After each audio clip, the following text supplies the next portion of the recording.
नमस्कार, मैं हूं आपके साथ रसिका पांडे और आप देख रहे हैं विस्तार न्यूज का खास कार्यक्रम लोकसभा का कारवा आज मौजूद है मालवा के प्रवेश द्वार गुना में, जहां हम समझेंगे कि गुना की राजनीति क्या है, हलचलें क्या है लोकसभा चुनाव को देखते हुए, क्योंकि मालवा हॉट सीट भी है और ज्योतिरादित्य सिंधिया भारतीय जनता पार्टी की तरफ से मैदान में। तो लगातार भारतीय जनता पार्टी पूरी ताकत गुना में झोंकती नजर आ रही है, तो दूसरी तरफ कांग्रेस से राव यादवेंद्र सिंह यादव हैं, जिस पर कांग्रेस ने भरोसा जताया। तो जनता किस पर भरोसा जताती, इस पर विस्तार से बात करेंगे, लेकिन गुना की राजनीति पर यह स्पेशल रिपोर्ट देखिए।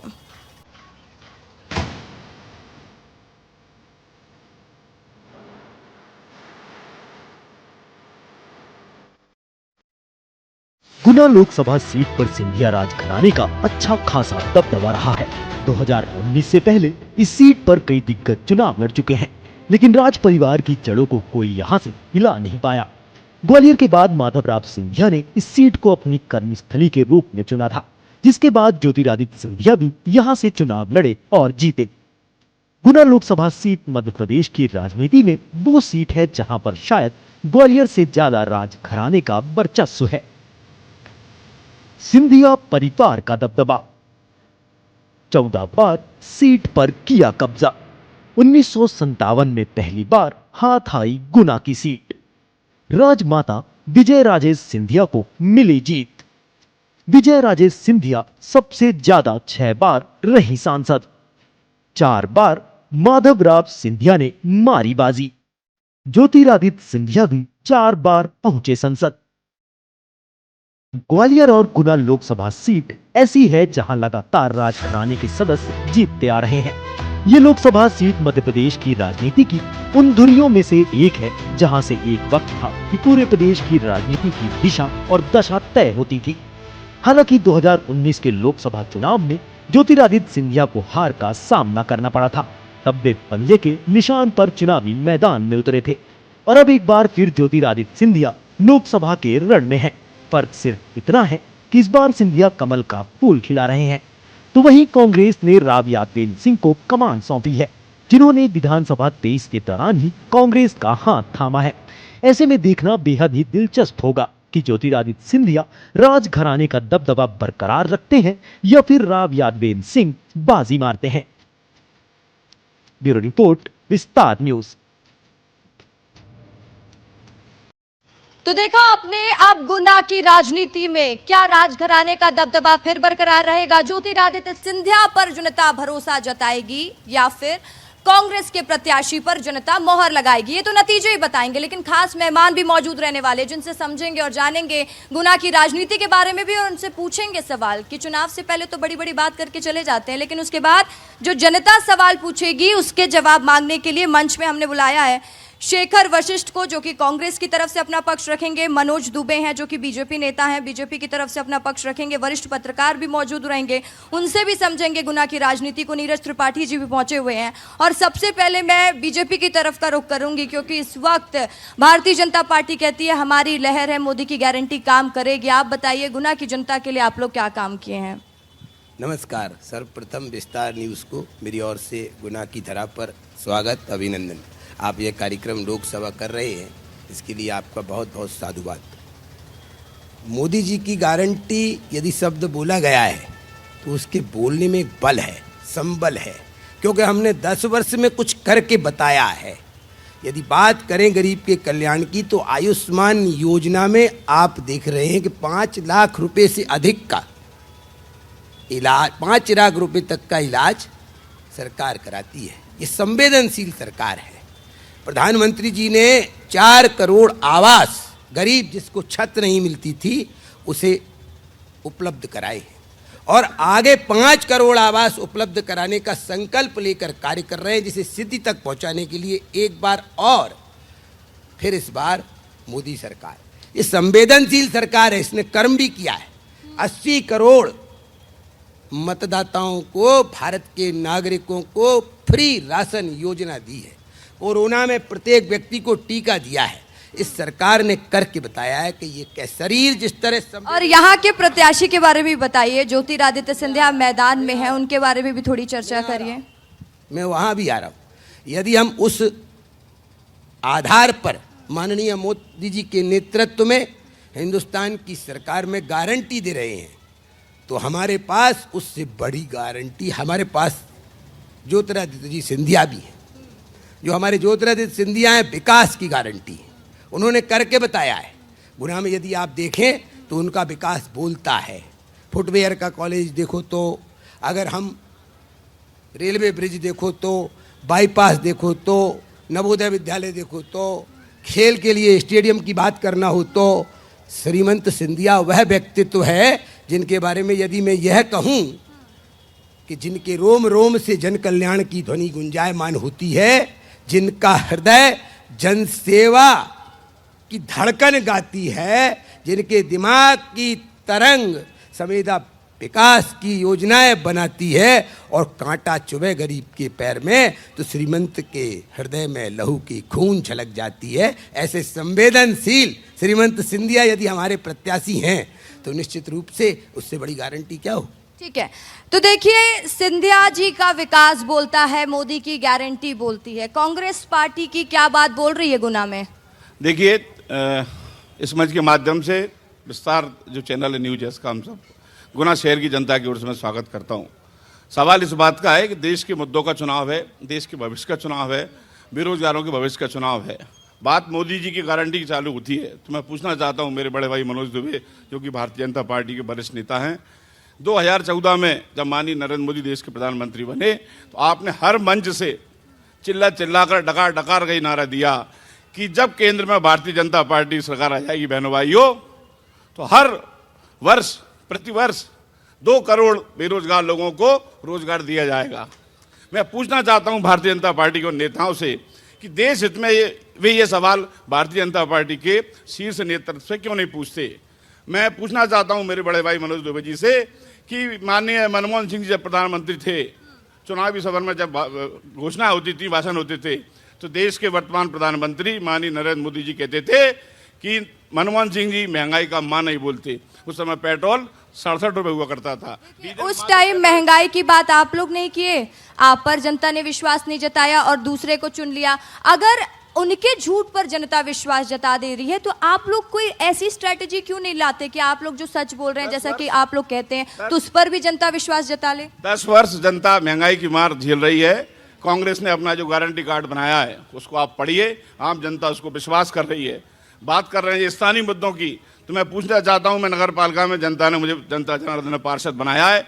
भारतीय जनता पार्टी नीत नगर पालिका में आज आप शहर की स्थिति देखिए, इनके अंतर्मन से पूछिए कि शहर की दशा क्या है। आज डामरीकरण का कार्य किया जा रहा है। 1 साल पहले जो डामरीकरण मंजूर हुए थे, डामर के कार्य, जनता को मूर्ख बनाने आज वोट बटोरने के लिए सड़कें बिछाई जा रही हैं। ये पब्लिक है, सब जानती है। ठीक है, देखिए, पब्लिक है, सब जानती है। पब्लिक के पास आऊंगी और पूछूंगी और सब विषय पर बात करूंगी। आपके पास इसलिए पहले आ जाती हूँ। क्या खबर है, आप बताइए, गुना की एग्जैक्ट क्या कह रहे हैं, यहाँ के आंकड़े क्या स्थिति बता रही है और कौन काम किया, जनता किस पर विश्वास जता रही, क्योंकि आप कहीं ना कहीं स्थिति समझ चुके होंगे। आमतौर पर गुना लोकसभा में सभी को मौका दिया गया है। पिछली अगर हम जो विधानसभा चुनाव हुए उसमें भी देखने को मिला और लोकसभा चुनाव में भी देखने को मिलता है, तो गुना की जनता हमेशा सबको आजमाने की कोशिश करती है और कौन कितना खरा उतरता है उसके बाद फिर वो पलट भी देती है, जैसा कि पिछले बार देखने को मिला था अपने को। इस बार कहीं ना कहीं स्थानीय मुद्दे गायब हैं और जो राष्ट्रीय मुद्दे हैं उनको लेकर चल रहे हैं राजनीतिक दल भी, और जनता में भी एक अलग तरह का माहौल देखने को मिल रहा है। तो कहीं ना कहीं ये अभी नहीं कह सकते कि ऊंट किस करवट बैठेगा। अच्छा, तो देखिए, जनता से पूछ लेते हैं, क्योंकि एक नेता कह रहे हैं आयुष्मान कार्ड का गुना की जनता को भी फायदा मिल रहा है, तो दूसरे ये कह रहे हैं कि जनता से पूछे कि काम तो कुछ किया नहीं है बीजेपी ने। बताइए क्या काम हुआ है, क्या नहीं? मैं ये कहना चाहता हूँ, भारतीय जनता पार्टी के प्रवक्ता यहाँ मौजूद हैं। आज देश में आरक्षण की बात चल रही है। मैं रजक समाज का प्रदेश अध्यक्ष हूँ प्रकोष्ठ का। हम लोगों ने रजक समाज के अधिकार के लिए बहुत आंदोलन किए। 2013 में शिवराज सिंह चौहान जी ने एक गारंटी दी थी, मोदी भाजपा ने एक गारंटी दी थी कि रजक समाज का क्षेत्रीय बंधन समाप्त कर दिया जाएगा। हम लोग 3 जिले में अनुसूचित जाति में आते हैं और झूठ पर झूठ 10 वर्षों से भाजपा की सरकार बोल रही है। आज तक आप बताएं कि भारतीय जनता पार्टी ने मध्य प्रदेश में रजक समाज का आरक्षण एक समान क्यों नहीं किया? क्यों हमें 3 जिलों में बांटा रखा है? और देश के अंदर अगर मोदी जी कहते हैं गारंटी, अगर उनकी गारंटी है तो देश के अंदर 17 राज्यों में कांग्रेस पार्टी ने हमें अनुसूचित जाति में ले रखा है, 11 राज्यों में हम किसी कारण से, भारतीय जनता पार्टी की सरकार 10 वर्षों से केंद्र में है, अभी तक उसने रजक समाज को संपूर्ण भारत में एक समान अधिकार क्यों नहीं दिया? एक विधान, एक संविधान की बात करती है भारतीय जनता पार्टी और मोदी जी बड़ी बड़ी बात करते हैं। ठीक है, इसका जवाब दे दीजिएगा, सबके पास आएंगे। हाँ बताइए। मैं कांग्रेस के स्पोक पर्सन से पूछना चाहता हूं कि कांग्रेस को सनातन से इतनी नफरत क्यों है? इनके शहजादे बोलते हैं कि सनातन में एक शक्ति है, उसको नष्ट करना है। इनके गठबंधन के लोग कहते हैं कि सनातन को नष्ट करना है। अभी कांग्रेस का मैनिफेस्टो आया, उसमें इन्होंने कहा कि अगर हमारी सरकार आती है तो बहुसंख्यकों की संपत्ति को हम अल्पसंख्यकों में बांट देंगे। आखिर भाई सनातनों ने तुम्हारा बिगाड़ा क्या है? इतनी नफरत क्यों है आपको? अगर देश में शासन करना है तो बहुसंख्यकों को साथ में लेके चलना पड़ेगा। आप जातिवाद में बांटकर। देखिए, बताइएगा क्यों है कांग्रेस को सनातन से इतनी नफरत? आप ही बता दीजिए, आप तो कांग्रेस से ही हैं। मैं कांग्रेस हमेशा भगवान को मानती है और हमेशा हमारे कांग्रेस में ऐसे नेता हैं जो सुबह सबसे पहले माननीय दिग्विजय सिंह राजा साहब, कितना धार्मिक आदमी अगर कोई हो मैं बता नहीं सकती हूँ। मैं भी कांग्रेस से हूँ। मैं सुबह उठकर भगवान की रोज पूजा करती हूँ, रोज मानती हूँ। ये सिर्फ इनका एक मुद्दा रहता है कि हिंदू मुस्लिम और ये धर्म की राजनीति करना इनका मुद्दा बन गया है, ना कि ये कुछ नहीं है। धर्म की राजनीति मुद्दा है और कह रही हैं कि दिग्विजय सिंह तो इतने धार्मिक व्यक्ति हैं। वाकई में दिग्विजय सिंह जी धार्मिक होंगे, मगर हमेशा सनातन से उनका क्या मालूम, क्या वो है कि सनातन के विरोध में बोलते हैं। हिंदू आतंकवादी है, हिंदू बम बना रहा है, हिंदू ये, तो ये सारी चीज़ें क्यों हैं? अगर भारतीय जनता पार्टी हिंदुओं की बात करती है तो इसमें हिंदुओं की क्या गलती है? सनातन को मानती है। इन्होंने भी राम मंदिर के निमंत्रण को ठुकराया। ऐसे लोगों को क्या होगा? जनता रेडी हुई है इनको जवाब देने के लिए। महाराज ज्योतिराज सिंधिया लाखों से मत जीतेंगे, और ज्योतिराज सिंधिया परिवार के सदस्य, हमारे परिवार के लिए, हमारे लिए काम करते हैं। सभी मित्र हमारे सब साथ हैं। ज्योतिरादित्य सिंधिया आप लोगों को परिवार समझते हैं? हम विस्तार न्यूज के माध्यम से उन भारतीय जनता पार्टी के लोगों से मैं ये कहना चाहता हूँ कि सबसे पहले ये बताइए, भारतीय जनता पार्टी गई कहाँ? आप मोदी जी के नाम पे वोट मांग रहे हैं, आप धर्म के नाम पे वोट मांग रहे हैं, आप जात के नाम पे वोट मांग रहे हैं। विकास है कहाँ? आपके विकास के मुद्दों पर यदि आपका कोई भी नेता विकास के नाम पर वोट मांगता हो तो ये जनता बताएगी। और आप ये बात हमेशा ध्यान रख लीजिए, जो आपने कहा है वोटिंग परसेंट कम होने का, मान लीजिए ये भाई राम मंदिर का धार्मिक विषय है, हम सब हिंदू सनातनी लोग हैं, सब लोगों ने स्वीकार किया। आप केवल तिलमिला उठे, 11% से 12% वोटिंग कम हुई तो आपके सारे पदाधिकारी शासन प्रशासन को लेकर, सारे प्रशासनिक अमले को लेकर ये कह रहे हैं कि साहब वोटिंग क्यों हो रही है? क्यों आपको कहीं ना कहीं ये यकीन हो गया कि जनता आपके इस बार पक्ष में नहीं है, क्योंकि आपने पिछले 10 साल से केवल जनता से झूठ बोला है। कांग्रेस से हैं आप? जी बिल्कुल। ये बताइए कि आप बोल रहे हैं जैसे कि वोटिंग परसेंटेज कम हुआ और उसके बाद बीजेपी के लोग पहुंच रहे हैं, और एक तरफ अगर हम इसको इस तरीके से देखें तो कि बीजेपी रणनीति बना रही है और मैदान में डटी रहना चाहती है, कांग्रेस पार्टी के दिग्गज क्यों नहीं पहुंच रहे प्रचार प्रसार करने? वोटिंग परसेंटेज कम होने का अर्थ ये भी हो सकता है कि जनता पहले से ही मान बैठी हो कि प्रधानमंत्री आने वाले हैं। आप लोग कहीं ऐसा तो नहीं है कि ये सोच लिए कि हम हार ही जाएंगे या फिर ये सोच लें कि हम जीत जाएंगे, इतने ओवर कॉन्फिडेंट हो गए? ये भी तो एंगल बताइए। नहीं, ऐसा कुछ भी नहीं है, क्योंकि बहुत सारी जनता है जो भारतीय जनता पार्टी को वोट देती आई है, वो इस बार ये मन उठा चुकी है कि नहीं, मुझे भारतीय जनता पार्टी में वोट देना ही नहीं है। आपने देखा होगा ईवीएम बहुत बड़ा फैक्टर है इस बार, और इस फैक्टर को देखते हुए जनता तो इस बार लोकतंत्र को जिस तरीके से ये चरमरा रहे हैं, लोकतंत्र की हत्या कर रहे हैं, उसके परिप्रेक्ष्य में जनता का लोकतंत्र से विश्वास उठ गया है। यदि हम कांग्रेस के सभी पदाधिकारी और जनता इस देश की, हमारे सारे वरिष्ठ लोग जब सुप्रीम कोर्ट में ईवीएम के खिलाफ और तमाम मुद्दों को लेकर याचिका लगाते हैं, अपील करते हैं, तो भारतीय जनता पार्टी की निर्वाचन आयोग के माध्यम से कुछ सुनवाई नहीं होती है। वरिष्ठ नेतृत्व का बिल्कुल अनदेखाईपन है। ये बताइए कि सुप्रीम कोर्ट का फैसला भी बीजेपी का फैसला, ये मत करिए, राजनीति करिए, राजनीति का हर बात होनी चाहिए।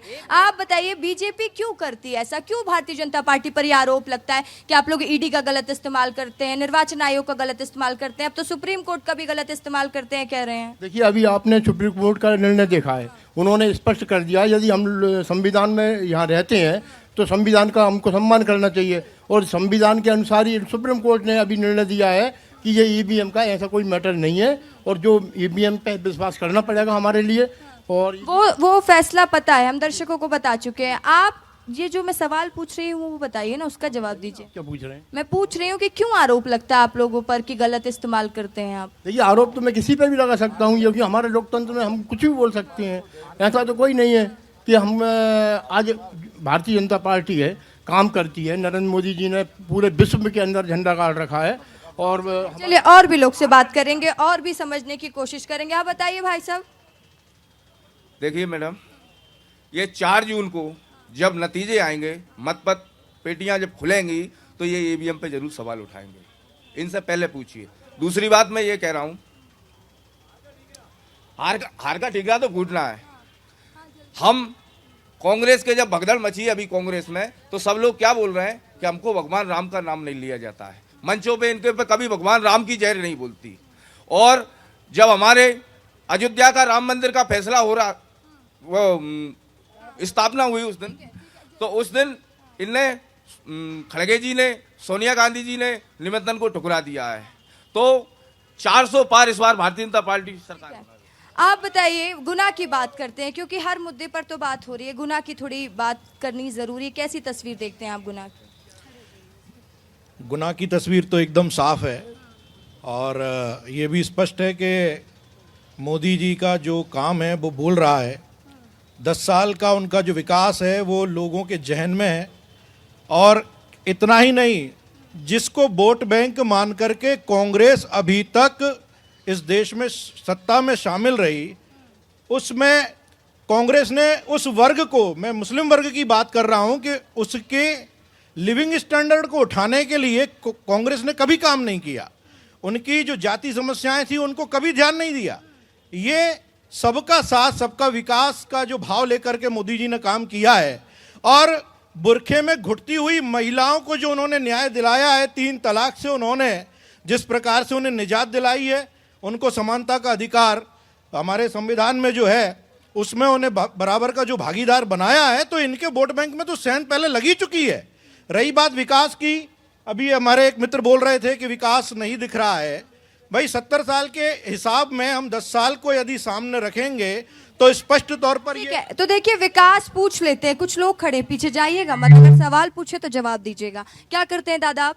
स्टेशनरी बुक्स का मेरा काम है। आप बताइए क्या स्थिति है यहाँ पर गुना में? यहाँ कोई विकास के कार्य 1984 के बाद कोई विकास काम नहीं हुआ। ये NFL और गेल के काम के बाद कोई आपको इतने, सिंधिया जी इतने बड़े नेता हैं, उसके हिसाब से, उनके कद के हिसाब से कोई काम नहीं हुआ। अच्छा, तो देखिए इसका जवाब भी बीजेपी से ही लेंगे। आप लोग क्या करते हैं? पढ़ाई करते हैं। पढ़ाई कर रहे हैं। क्या कर रहे हैं? एजुकेशन में कौन से स्ट्रीम में है? बीए। क्या स्थिति है आपके यहाँ के एजुकेशन सेक्टर में? बढ़िया है सब। हाँ। क्या लग रहा है इस बार किसका माहौल दिख रहा है? महाराज का ही है। कम से कम 4 लाख वोटों से। आप बताइए क्या स्थिति है यहाँ पर? मैडम इनसे पूछिए। क्यों आप नहीं बता सकते? आप नहीं रहते गुना में? राजनीति में नहीं, अपने शहर के बारे में तो बता सकते हैं। मैम सही है, सब चल रहा है। ठीक। कम से कम 4 लाख वोटों से। आप क्या करते हैं? सर्विस करते हैं। करते हैं। क्या देखते हैं गुना में, क्या समस्या है आप लोगों की? वो सब चल रही है, ऐसी चलती रहेगी मैडम। वो तो जो राष्ट्र हित की बात करेगा वही देश पे राज करेगा, बस सीधी। तो देखिए, जो राष्ट्र हित की बात करेगा वही देश में राज करेगा, ये इनका कहना है। और हम बातचीत लगातार लोगों से करते रहेंगे और जानते रहेंगे कि इनकी सोच क्या। आप बताइए क्या स्थिति देखते हैं आप यहाँ की? स्थिति ये है कि सिंधिया जी तो कम से कम 4 या 5 लाख वोटों से जीत रहे हैं, लेकिन दूसरी बात ये है कि ये लोग क्या थोड़ी सी मंदबुद्धि वाली बातें करते हैं। जैसे कि सिंधिया जी के कद के हिसाब से कार्य नहीं हुए। सिंधिया जी किसी की दाल छानने के लिए नहीं जाएंगे, किसी के घर का आटा लेने नहीं जाएंगे। दूसरी, मोदी जी की जो योजनाएं हैं उनके कारण कांग्रेस का पूरा वोट बैंक समाप्त होने जा रहा है। जैसे सबसे पहला उन्होंने महिलाओं को आरक्षण दिए संसद में, ये किसी के कार्यकाल में नहीं हुआ है। दूसरा, उन्होंने जो जन धन योजना चलाई, बहुत मजाक उड़ाया गया उसका, लेकिन अब उसका आपको बेनिफिट मिल रहा है कि जन धन योजना से क्या लाभ हो रहे हैं। जो बीच के बिचौलिए थे टोटल समाप्त कर दिए गए हैं। दूसरा, कांग्रेस के हमारे नेताओं ने कहा कि हमारे गुनाह की हालत ये है वो है। हालत हमारी कुछ नहीं है, हालत हम ही करते हैं। हमारे घर में जो सुबह एक गाड़ी गाते हुई आती है ना, गाड़ी वाला आया घर से कचड़ा निकाल, वो मोदी जी की योजनाओं के तहत ही आ रही है। सफाई हमको रखना है। अगर आप घर के पिछवाड़े में कचड़ा फेंक देंगे तो उसमें मोदी जी की गलती नहीं है। ठीक है। तो देखिए, ये भी बात सही है यार इनकी कि अगर योजना बनाई जा रही है तो उसका पालन भी करिए। आप बताइए क्या है यहाँ का मामला? नमस्कार, गुना में आपका स्वागत है। जैसे कि अभी नेत्री ने बताया, कांग्रेस नेत्री जो है कि दिग्विजय सिंह जी धार्मिक हैं, तो वो गोमांस खाने की क्यों बात करते हैं, पहले तो आप ये बता दें। और दूसरा, शेखर वशिष्ठ जी ने बताया कि सत्ता के चक्कर में, चुनाव के चक्कर में गुना में सड़कें बिछ रही हैं। हर साल टेकरी पे हनुमान जयंती के अवसर पर ये रोडें डाली जाती हैं, पूरी डैमेज रोड होती हैं, हर साल डाली जाती हैं। और शेखर वशिष्ठ जी ये बताएं कि जब कांग्रेस के नगर पालिका अध्यक्ष से कब रोड डाली कांग्रेस? ठीक है, चलिए जवाब ले लेते। बीजेपी से भी जवाब लेंगे और कांग्रेस से भी पूछेंगे सवाल जो लोग पूछ रहे हैं। आपने सुना लोगों की बात, लोग कई आरोप भी लगा रहे हैं, अब जवाब दे दीजिए। अभी मेरे सामने बात आई एक मुख्य बात, जैसी अभी पिछला विधानसभा का जब चुनाव हुआ तो 68,000 वोटों से गुना में भारतीय जनता पार्टी चुनाव जीती। मशीन गड़बड़ थी। बगल में एक विधानसभा थी, वहाँ यदि कांग्रेस जीती तो वहाँ भी क्या मशीन गड़बड़ थी। ईमानदारी की बात यह है कि ईवीएम मशीन में कोई गड़बड़ नहीं है, गड़बड़ कांग्रेस की मशीनरी में है, उसको सेवा करना आता नहीं है। भारतीय जनता पार्टी सत्ता को सदैव सेवा का माध्यम मानती है और उन्होंने किया है। और जहाँ तक अभी रजक समाज की बात आई तो भारतीय जनता पार्टी के हमारे शीर्ष नेतृत्व माननीय मोदी जी ने कहा मेरे लिए 4 जातियाँ हैं, गरीब, महिला, युवा, किसान, इनके लिए काम करूँगा। सर्वहारा वर्ग के लिए काम करते हैं। एक जहाँ तक आरक्षण का सवाल है, आरक्षण के हम बिल्कुल पक्ष में हैं, लेकिन उसको भी सने 65 साल में जो गड्ढे कांग्रेस ने किए उसको हम ठीक कर रहे हैं, हम जनता की सेवा कर रहे हैं। दूसरी बात, अभी बात आई कि वो उसको कांग्रेस के माननीय नेता श्री दिग्विजय सिंह जी धार्मिक हैं, बड़े धार्मिक हैं साहब, आतंकवादियों को जी लगाते हैं, मुस्लिमों के साथ जी करते हैं। बताइए, बोल रहे हैं कि आपकी मशीनरी में गड़बड़ी और आप लोग ईवीएम पर सवाल खड़े करते हैं, लेकिन सवाल ये हो जाता है कि अगर सुप्रीम कोर्ट ने कोई फैसला सुना दिया तो सुप्रीम कोर्ट का फैसला तो फिर मान लेना चाहिए ना। अब इस पर विवाद को खत्म कर देना चाहिए, अब राजनीति की तरह इस चीज को सोचना चाहिए। सुप्रीम कोर्ट का फैसला देश की जनता के सरमाते है। बात भारतीय जनता पार्टी की हम करें, जैसे अभी कुछ साथियों ने कहा मशीन की गड़बड़ी बात करी, मैं ये कहता हूँ कि भारतीय जनता पार्टी के दिमाग में गड़बड़ी है कि जब जब बीजेपी डरती है धर्म को आगे करती है। धर्म राजनीति का विषय नहीं है, धर्म हमारी आस्था का विषय है। सनातन अनंत अनादि है। अभी हमारे भाई ने कहा सनातन सभी के लिए है और बिना सनातन के कुछ संभव नहीं है। राम हमारी आस्था का विषय है। राम रामेति रामेति रमे रामे मनोरमे सहस्त्र नामे तातुल्यम राम नाम वनरने। एक बार यदि हम राम का नाम लेते हैं तो सहस्त्र बार विष्णु के नाम के बराबर होता है। राम तो हमारी अकाट आस्था का प्रतीक है। और अभी जिस तरह की स्थानीय मुद्दे की बात चली आ रही है, तो पहली बात तो मैं हमारे बड़े भाई को बधाई देता हूँ कि जो भारतीय जनता पार्टी के प्रत्याशी हैं वे 5 वर्ष पूर्व इनके लिए सामंत थे, आज श्रीमंत हो गए, तो इनको बहुत बहुत बधाई। दूसरी बात, शहर के विकास की अभी, और वही पहले 5 वर्ष पहले आप लोगों के लिए विकास का कार्य कर रहे थे और अब विकास का कार्य नहीं कर रहे हैं। मैं वही कह रहा हूँ कि कितने विकास कार्य हुए तब भारतीय जनता पार्टी नेता डोंड पीटते थे कि सिंधिया जी केवल अपने राजमहल से उतर कर आते हैं और चुनाव जीत कर चले जाते हैं। आज ये पहला सवाल तो इनसे उठता है। कांग्रेस ने सिंधिया जी को कभी कांग्रेस से छोड़ने को जाने को नहीं कहा। सिंधिया जी हमारे जब कांग्रेस में थे सर्वमान्य नेता थे, मैं आज भी उनका सम्मान करता हूं। आप बताइए, महिलाओं के लिए कितना काम हुआ है देश में या प्रदेश की भी मैं बात करूं, और गुना की महिलाओं के लिए कितना काम हो रहा है?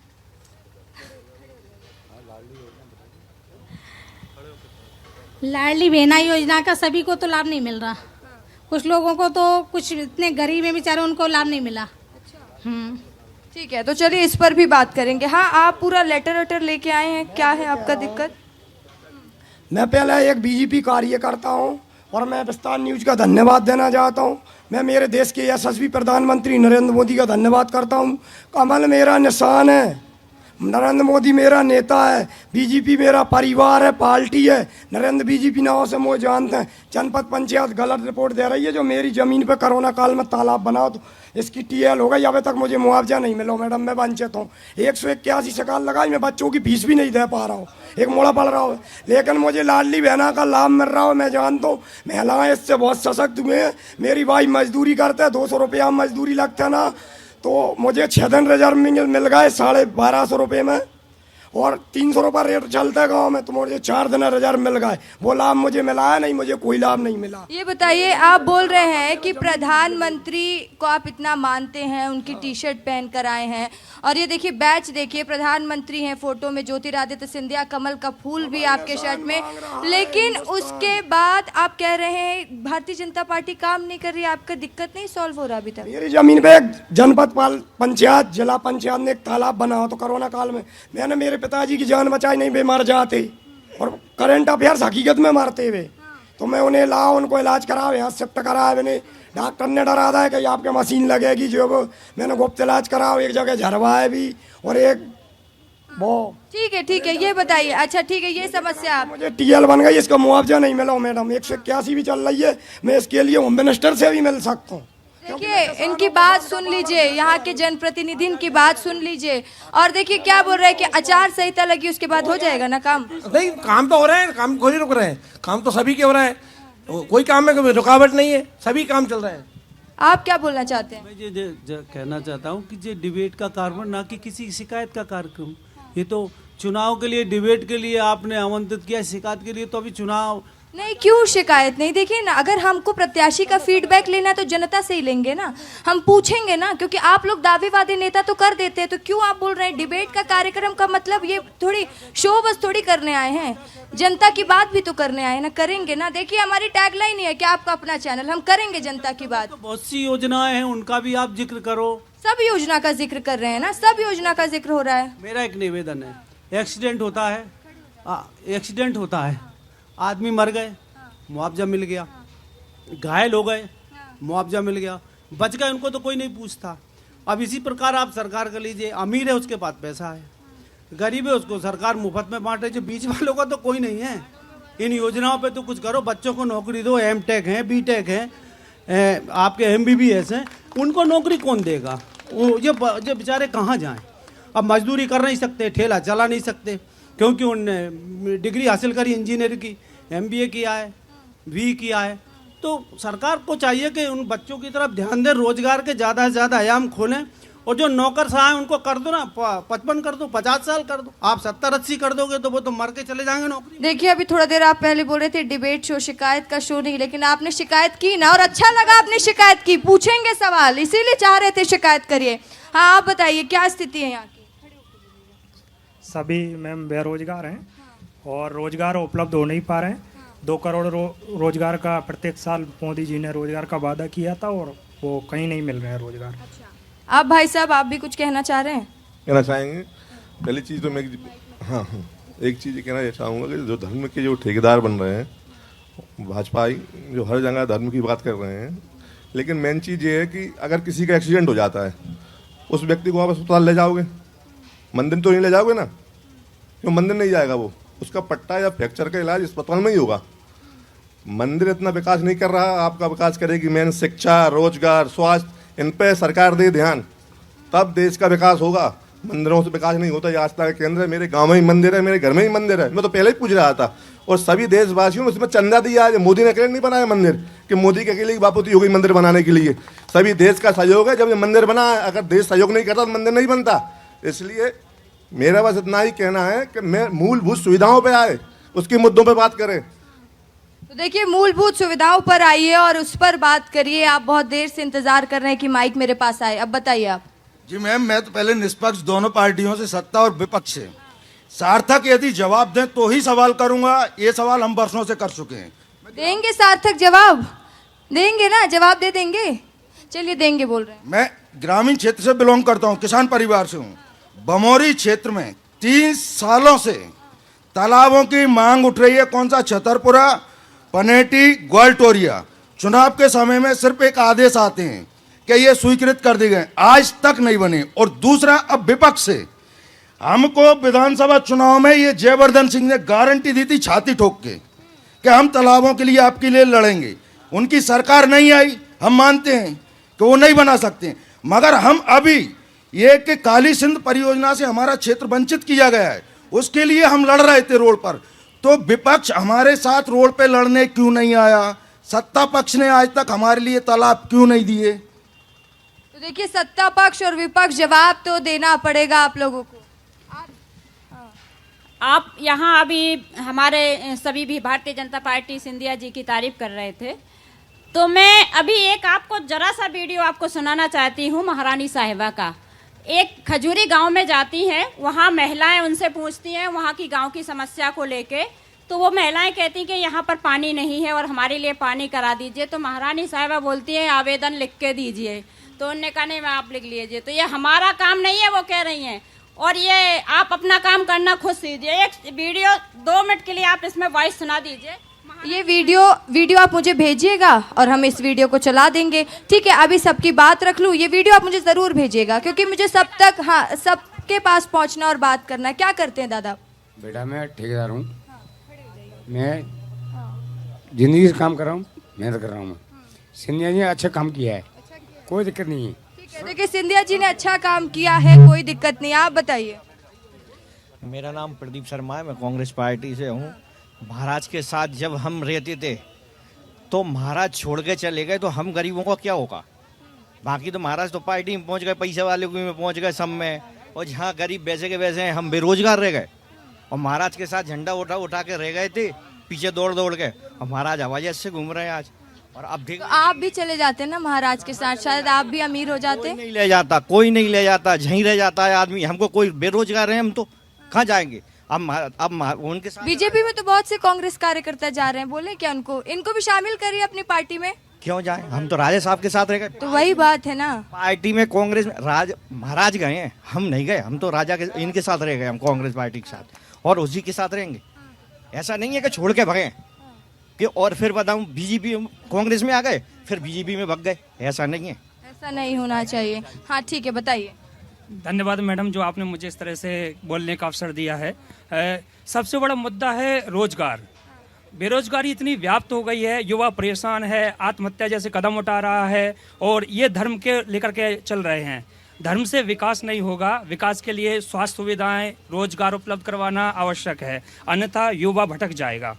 और देखिए युवा भटक जाएगा। आप क्या करते हैं? नहीं, मैं तो कुछ नहीं करता हूँ। कुछ नहीं करते हैं? क्यों? पढ़ाई कहाँ तक की है? रोजगार ही नहीं मिला तो क्या करें फिर। अच्छा। Yes madam.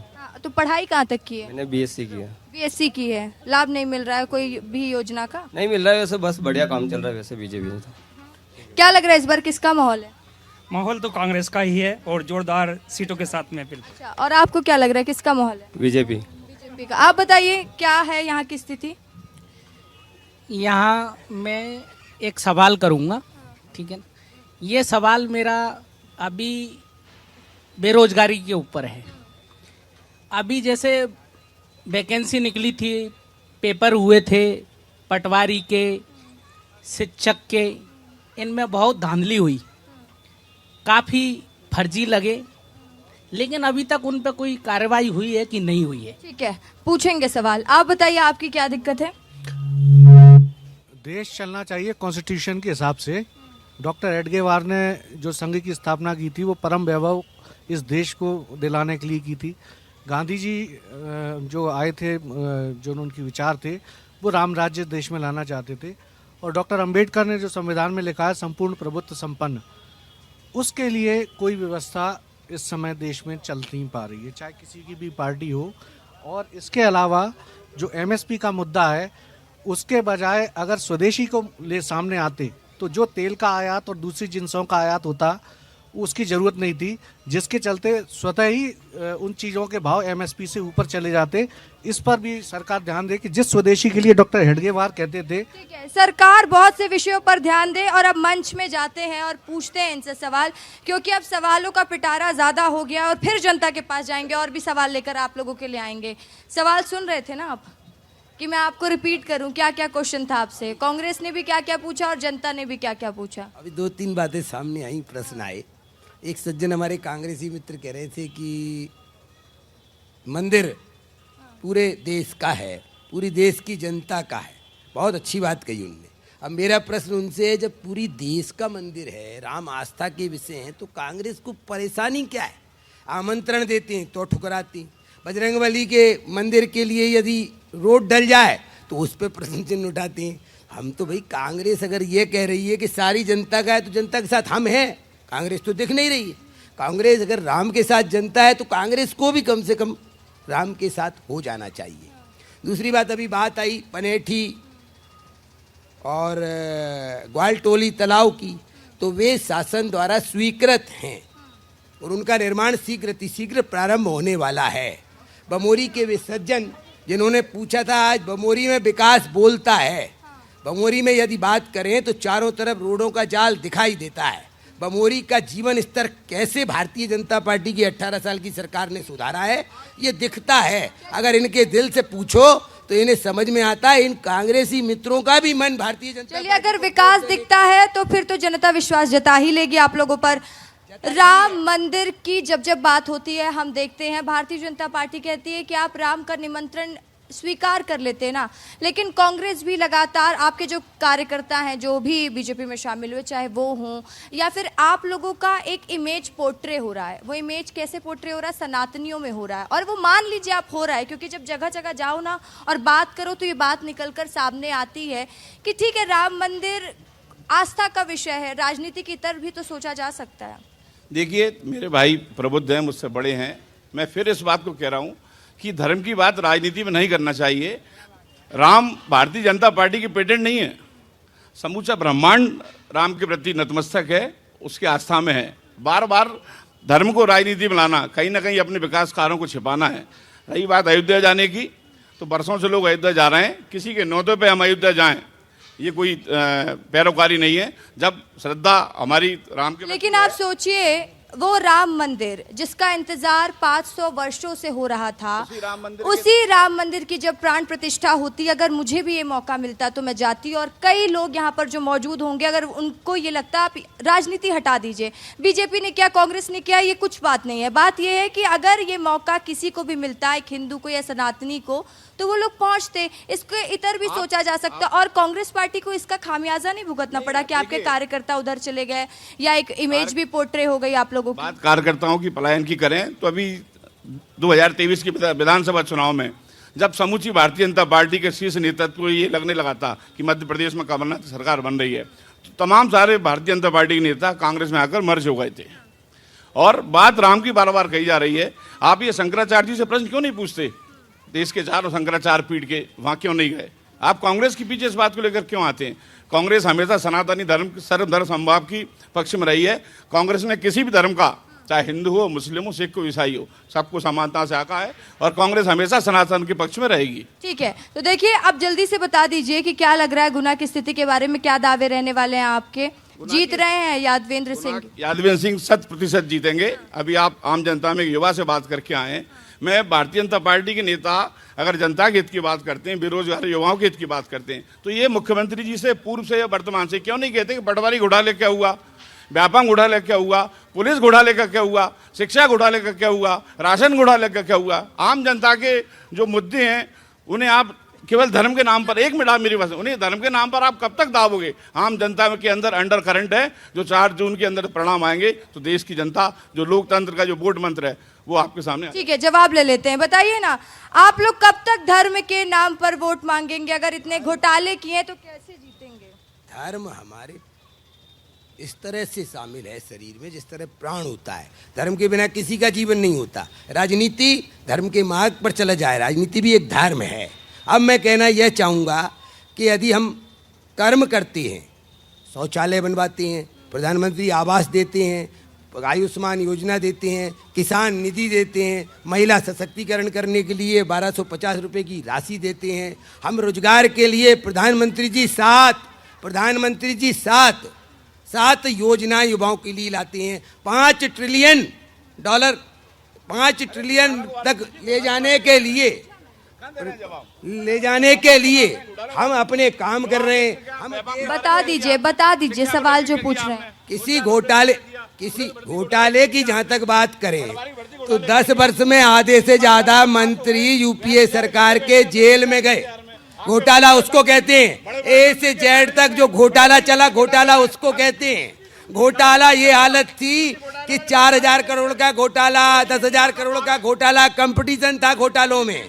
हम बात करते हैं विकास की। हम अगर राष्ट्र मंदिर बनाते हैं तो राम मंदिर बनाने की भी बात करते हैं। और एक बात कहूंगा, जहाँ के प्रिय न राम वैदेही ताए वोट कदापि न देई, ये हमसे नफरत कर सकते हैं, इनने हमसे विरोध करने के चक्कर में राम से ही द्रोह ले लिया। वाह रे कांग्रेसियों वाह, मेरे कांग्रेसियों मित्रों, आपको सद्बुद्धि मिले, आप धर्म के मार्ग पर चलें।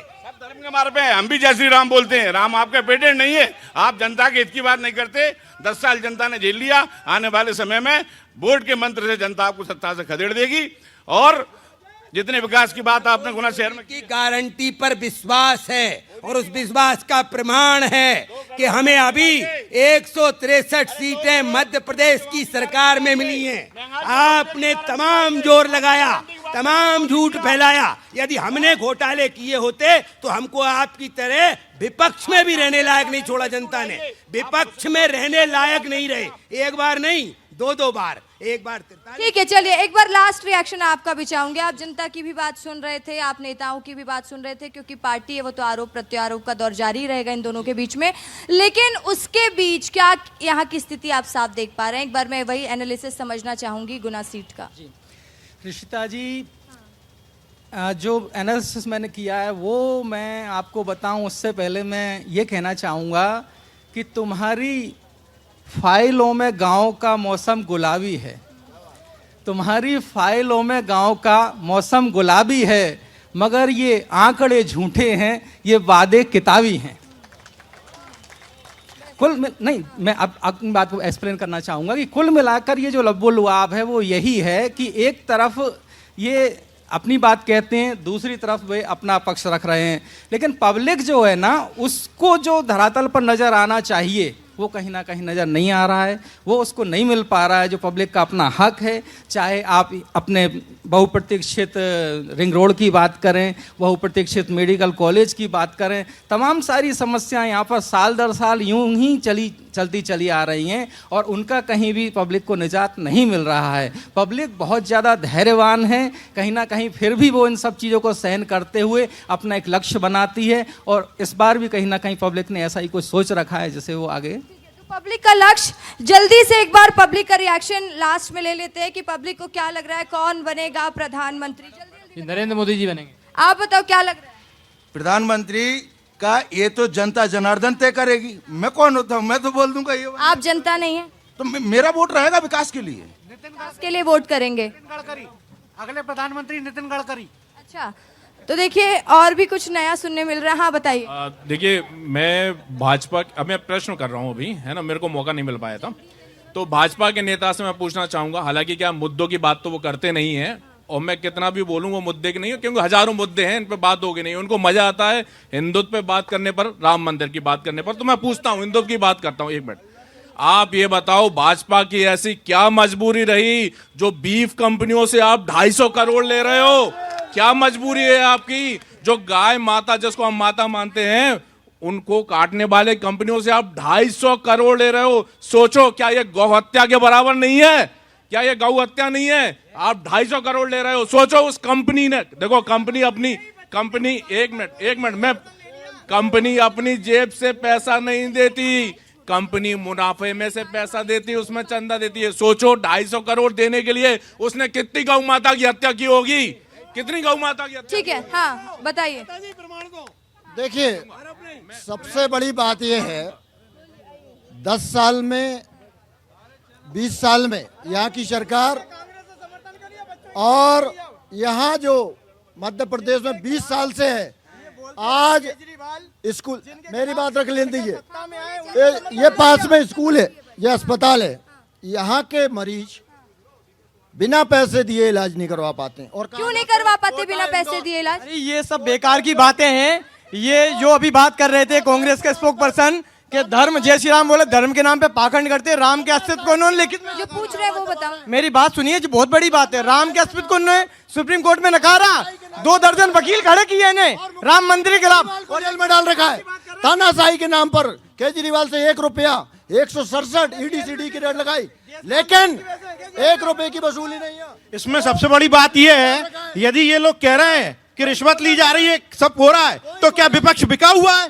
ये क्या टीवी डिबेट पर बताने की बात है कि कभी विपक्ष सड़कों पर क्यों नहीं उतरता यदि इनके आरोप ये सही है? तो व्यापार घोटाले में 47 लोगों की मौत हुई, इन पे ED का नहीं एक्शन हुआ। मैं कांग्रेस से पूछना चाह रहा हूं, जब हमारे देश में भयानक कोरोना काल चला था, जब हमारा भारतीय जनता पार्टी का एक एक कार्यकर्ता जनता की सेवा कर रहा था, आज ये मंच पे खड़े हैं, उस समय क्यों सेवा नहीं करी इन्हें कोरोना में? हमारे यहाँ के प्रत्याशी ज्योतिरादित्य सिंधिया जी 80% पेपलेस खराब होने के बाद में अस्पताल से कह रहे हैं कि मेरी गुना शिवपुरी ग्वालियर के लिए इंजेक्शन था ना, टैंकर, कोरोना काल में महाराज ज्योतिरादित्य सिंधिया जी ने इस क्षेत्र की जनता की जान बचाई है और हमारे देश के प्रधानमंत्री ने इस देश की जनता की जान बचाई है।